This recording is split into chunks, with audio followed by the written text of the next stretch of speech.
उम्मीद है आपको फोर्स वालों के बच्चों को कामयाब करने की कोशिश की पहली video forces and kids part 1 पसंद आई होगी। उसमें हमने कामयाबी का पहला उसूल टीटॉट के बारे में जिक्र किया था। अब उस टीटॉट के उसूल के हर एक पहलू यानी कि टैलेंट, इंटरेस्ट, टेम्परामेंट, अपॉर्चुनिटी और ट्रेनिंग को थोड़ा और डिटेल में समझते हैं ताकि ये उसूल अच्छी तरह से क्लियर हो जाए। अगर फौजी भाषा में समझना हो तो हम एक बुलेट की मदद से टेम्परामेंट को समझ सकते हैं।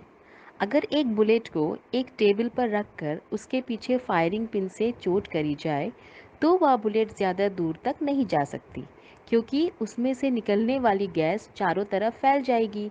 लेकिन जैसे ही हम उस गोली को राइफल के चैम्बर में डाल देंगे और फायरिंग पिन उसके पीछे चोट करेगी तो गैस तो फिर भी उतनी ही पैदा होगी, लेकिन राइफल के अंदर गैस और बुलेट को बाहर निकलने के लिए सिर्फ एक ही रास्ता मिलता है, जिसकी वजह से वह बुलेट कई किलोमीटर का रास्ता तय कर लेती है। प्रेशर से बचने में भी टेम्परामेंट हमारी मदद करता है। इसका एक अच्छा एग्जाम्पल है इंडियन क्रिकेटर धोनी, जिसके ऊपर करोड़ों लोगों की एक्सपेक्टेशन होती है। गेम का प्रेशर होता है, जीत हार का दबाव, पर सभी इंटरनल और एक्सटर्नल प्रेशर्स के बावजूद वह अपने टेम्परामेंट की वजह से सही डिसीजंस ले पाते हैं। हमें भी बच्चे को प्रेशर में ठंडे दिमाग से सही डिसीजन लेने की सिखलाई देनी है। अगर हमारा बच्चा और हम 10 में से 7-8 बड़े डिसीजंस भी सही ले लिए तो तरक्की गारंटेड है। ये याद रखिए कि सारे डिसीजंस सही कोई नहीं ले सकता, सिर्फ भगवान को छोड़ के। लेकिन अगर बड़े 7-8 डिसीजंस अंडर प्रेशर सही होने चाहिए। टेम्परामेंट शब्द को आप क्रिकेट या स्पोर्ट्स में भी बहुत बार सुनते हैं, ख़ास तौर पर टेस्ट मैच क्रिकेट में। एक क्रिकेट टेस्ट मैच में आपको विकेट पर टिके रहना होता है। बॉलर चाहे कितना भी तेज़ बॉलिंग कर रहा हो, परिस्थितियाँ कितनी भी आपके खिलाफ हों, लेकिन आपको धैर्य रखना होता है।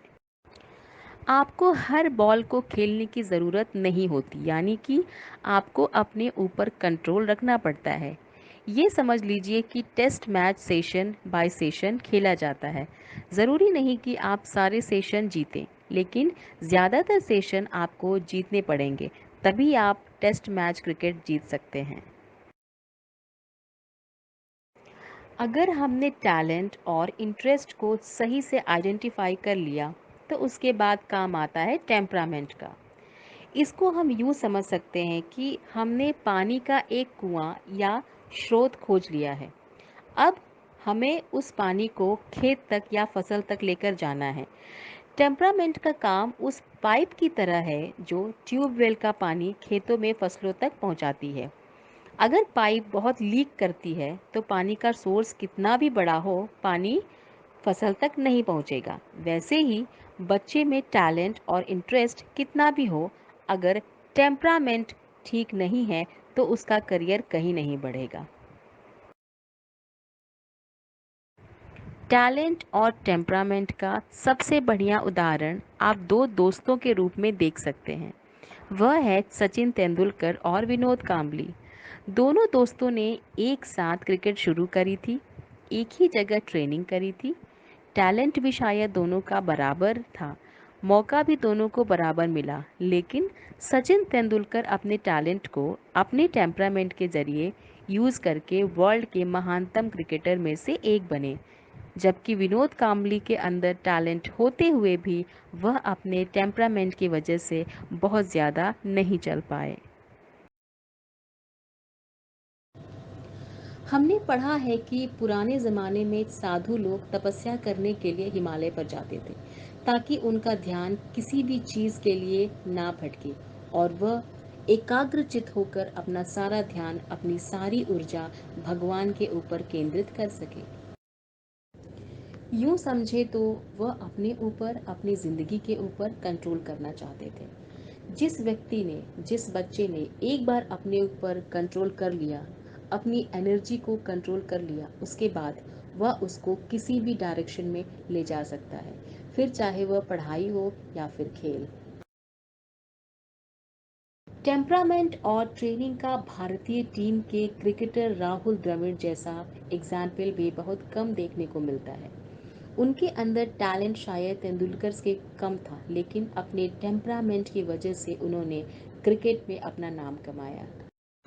यहाँ तक कि उनको द वॉल ऑफ इंडिया के नाम से भी जाना जाता है। इस बात को आप अच्छी तरह समझ लीजिए कि स्पोर्ट्स का उदाहरण सिर्फ समझाने के लिए दिया जा रहा है।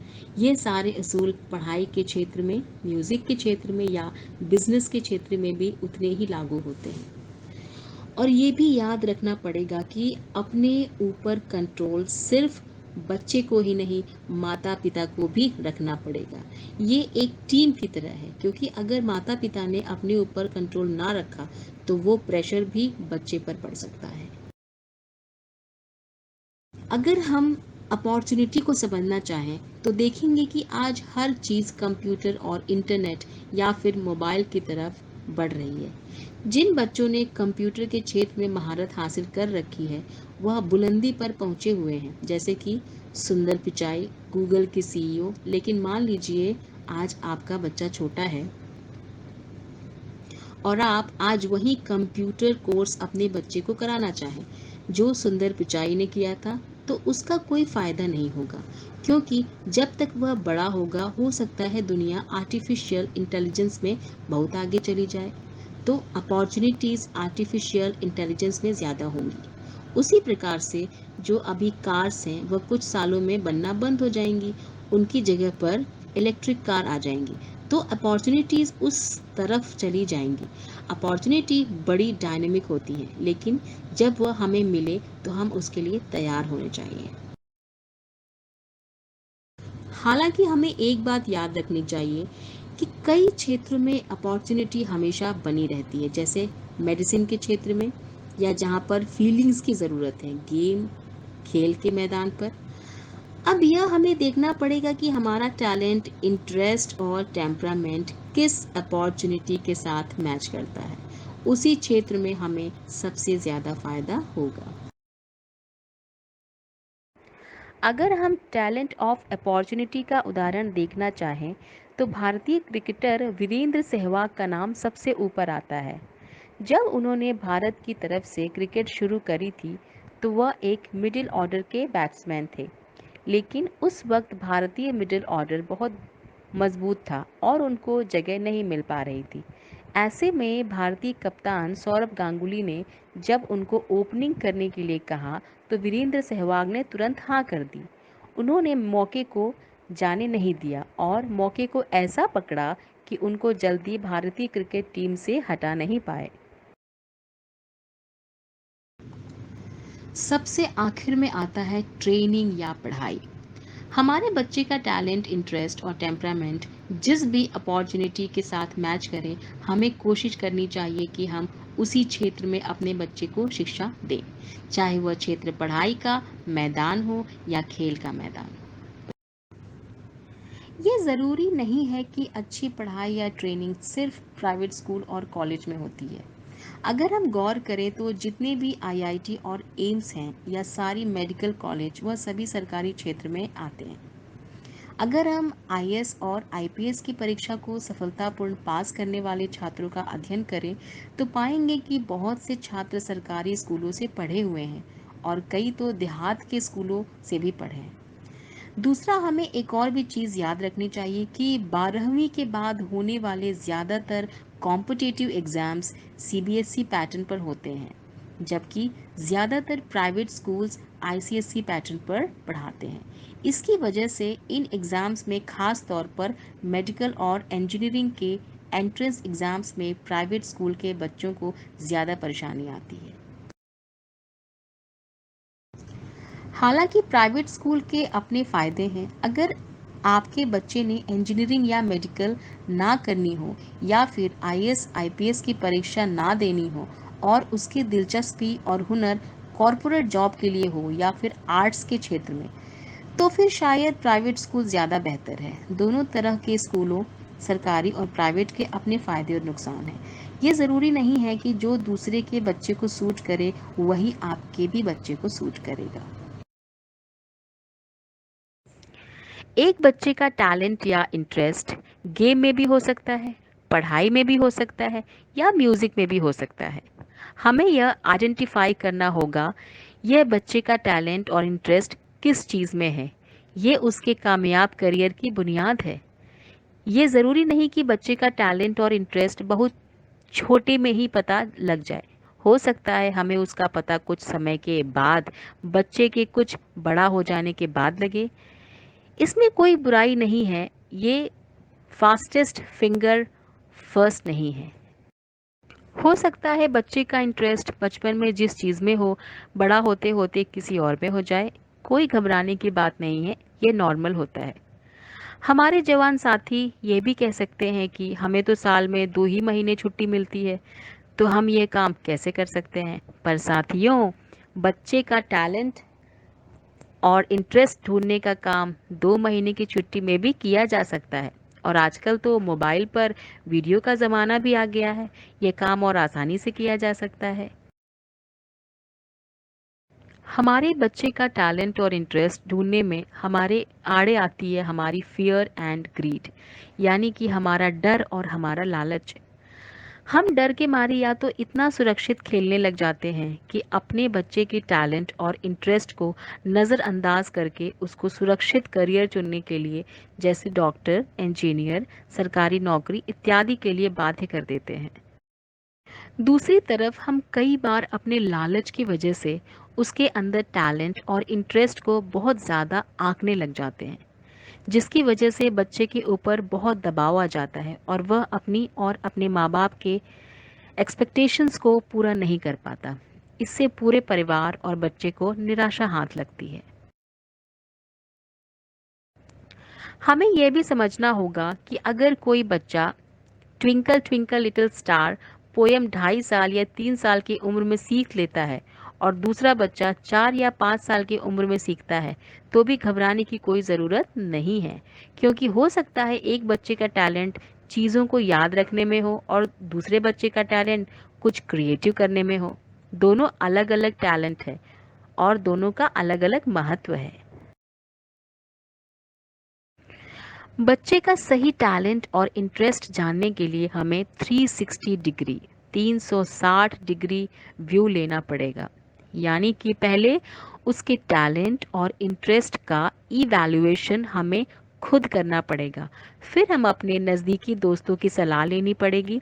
फिर हमारे को कुछ ऐसे लोगों की सलाह लेनी पड़ेगी जो टुकाई में माहिर होते हैं। वह हर एक चीज़ में कमी निकाल लेते हैं। ये याद रख लीजिए कि ना तो दोस्तों की सलाह 100% सही होगी और ना ऐसे क्रिटिक की सलाह 100% सही होगी। सिर्फ 25% उनका इनपुट लीजिए। इसके अलावा हमारे बच्चों को इवैल्यूएशन किसी एक्सपर्ट या टीचर से भी करवाना चाहिए। कोशिश करिए ऐसे एक्सपर्ट से जिसके पास हमारे बच्चों को बाद में एडमिशन ना लेना हो। अगर बहुत ही कमर्शियल संस्था होगी तो वह आपको एडमिशन के लिए प्रोत्साहित करने के लिए आपको गलत सलाह भी दे सकती है। उनकी सलाह भी 25% ही मानिए।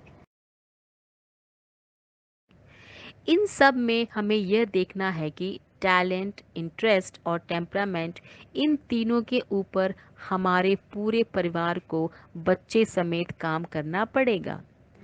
अगर हम इसको यूँ समझें कि इतने सारे नंबर हमारे अपने हाथ में हैं, तो इसको समझने में आसानी होगी। सिर्फ एक ट्रेनिंग है, या जिसको आप पढ़ाई भी कह सकते हैं, वह हमारे को बाहर से किसी एक्सपर्ट द्वारा करवानी पड़ेगी। यहाँ हमें अच्छे टीचर और अच्छे इंस्टीट्यूट की ज़रूरत पड़ेगी। वह अच्छे टीचर और इंस्टीट्यूट सरकारी भी हो सकते हैं और प्राइवेट भी हो सकते हैं।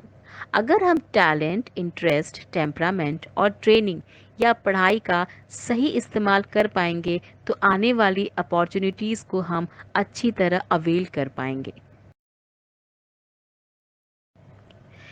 इन सब में हम कई बार एक गलती कर बैठते हैं कि टैलेंट, इंटरेस्ट और टेम्परामेंट जिस पर कि हमने खुद घर में काम करना होता है वह हम टीचर के ऊपर छोड़ देते हैं, और ट्रेनिंग या पढ़ाई जो काम टीचर का होता है वह हम घर में खुद शुरू कर देते हैं। हमें यह चीज़ याद रखनी चाहिए कि क्लास में टीचर के पास 30 से 40 बच्चे होते हैं, यानी कि एक पीरियड में एक बच्चे के हिस्से 1 से 2 मिनट ही आ सकते हैं, जबकि घर में वह बच्चा हमारे पास 15 से 16 घंटे रहता है। इसलिए हमें उसके टैलेंट, इंटरेस्ट और टेम्परामेंट के ऊपर हमें घर में ही काम करना पड़ेगा। टेम्परामेंट को इम्प्रूव करने की क्या टेक्निक्स है? अपॉर्चुनिटीज़ को कैसे आइडेंटिफाई करना है? बच्चे की ट्रेनिंग या पढ़ाई कहाँ से और कैसे करवानी है? सेकेंड प्रिंसिपल ऑफ सक्सेस क्या है? हम इस सब्जेक्ट को और डिटेल में अगले वीडियोस में कवर करेंगे। कामयाब होने के बाकी असूल और इस वीडियो में आने वाले सब्जेक्ट को भी हम और डिटेल में डिस्कस करेंगे। सभी से रिक्वेस्ट है कि इस वीडियो को लाइक और शेयर करें ताकि ज़्यादा से ज़्यादा जवानों को इसका बेनिफिट मिले, और आप इस चैनल को सब्सक्राइब करें ताकि हम इस सीरीज़ का जब अगला वीडियो डालें तो आप उसका फ़ायदा उठा सकें। अगर आप इस वीडियो के किसी खास एस्पेक्ट पर और डिटेल्स चाहते हैं या आपके मन में कोई सवाल है तो आप नीचे कमेंट सेक्शन में लिख सकते हैं, या फिर ट्विटर हैंडल फौज एंड मौज पर भी अपने क्वेश्चंस डाल सकते हैं। हम कोशिश करेंगे कि अगले वीडियोस में आपके बच्चों के करियर के बारे में आने वाले क्वेश्चंस का और अच्छे तरीके से आंसर दे सकें। अगले वीडियो तक चिंता छोड़िए, खुश रहिए। जय हिंद।